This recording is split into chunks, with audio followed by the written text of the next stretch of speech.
Oke, standby, kamera ready, sound ready, 3, 2, 1, action.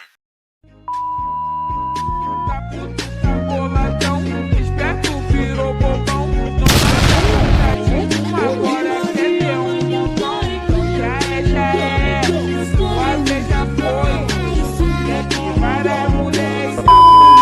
Assalamualaikum warahmatullahi wabarakatuh. Salam Om Swastiastu, Namo Buddhaya, salam kebajikan, salam rahayu. Halo teman-teman semuanya. Hari ini kita akan berbincang tentang warisan yang ditinggalkan oleh pemuda Indonesia 97 tahun yang lalu, yaitu Sumpah Pemuda.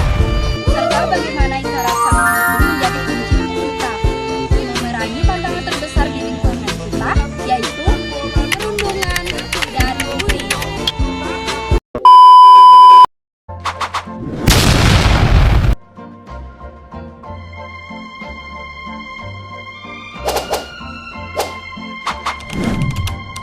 Sumpah Pemuda adalah janji untuk satu tanah air, satu nusa, satu bahasa. Kita adalah satu kesatuan yang utuh, yang berarti kita berbagi nasib dan yang terpenting berbagi rasa. Apa arti satu rasa? Satu rasa itu berarti kita merasakan apa yang dirasakan oleh orang lain. Contohnya, ketika ada teman yang dijatuhkan, kita juga ikut merasakannya.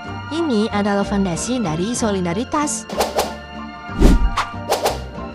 Bayangkan, para pemuda 1928, mereka datang dari suku yang saling berbeda, bahasa yang berbeda, bahkan kepentingan organisasi yang berbeda. Tetapi, mereka bertekad melebur menjadi satu bangsa demi cita-cita kemerdekaan. Solidaritas mereka sangat kuat. Lantas, mengapa di era sekarang, di tengah keragaman yang sama, kita malah membiarkan perpecahan terjadi lewat perundungan?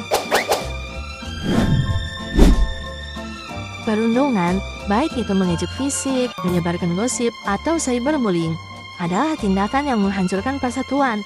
Perundungan menyebabkan ketakutan, diskriminasi, dan memisahkan kita dari ikrar satu bangsa.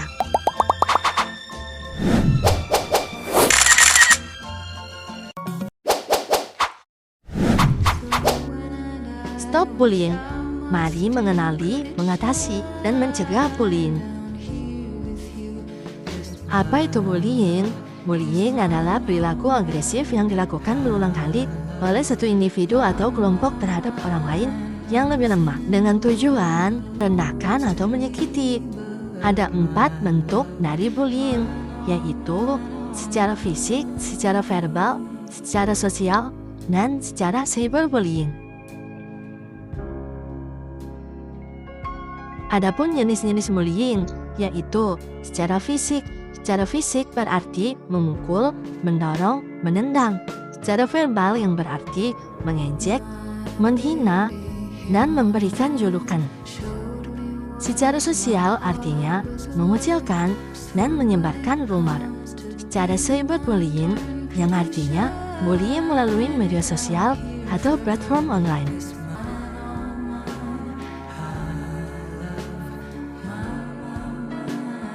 Ada 4 dampak dari bullying. Yang pertama, isolasi sosial. Artinya korban cenderung menarik diri dari hubungan sosial karena takut atau malu. Yang kedua, psikologis. Korban mengalami kecemasan, depresi, dan penurunan kepercayaan diri. Yang ketiga, prestasi akademik menurun. Korban sering merasa terganggu dan sulit berkonsentrasi di kelas. Yang keempat, masalah kesehatan fisik. Rasa sakit fisik akibat bullying atau gejala psikosomatik seperti sakit kepala dan insomnia. Untuk melawan perundungan, kita tidak perlu senjata. Kita hanya perlu kembali ke nilai dasar Sumpah Pemuda, yaitu menghargai perbedaan, berempati, dan bersatu melindungi yang lemah. Kita tidak boleh hanya berjanji, kita harus bertindak. Ada 3 peran yang harus kita ambil sebagai pemuda yang berpegang pada satu bangsa. Jadilah telinga bagi korban, bukan hakim. Tawarkan dukungan dengan cara dampingi mereka melapor. Tunjukkan bahwa satu rasa itu nyata dan tunjukkan pada korban bahwa dia tidak sendiri.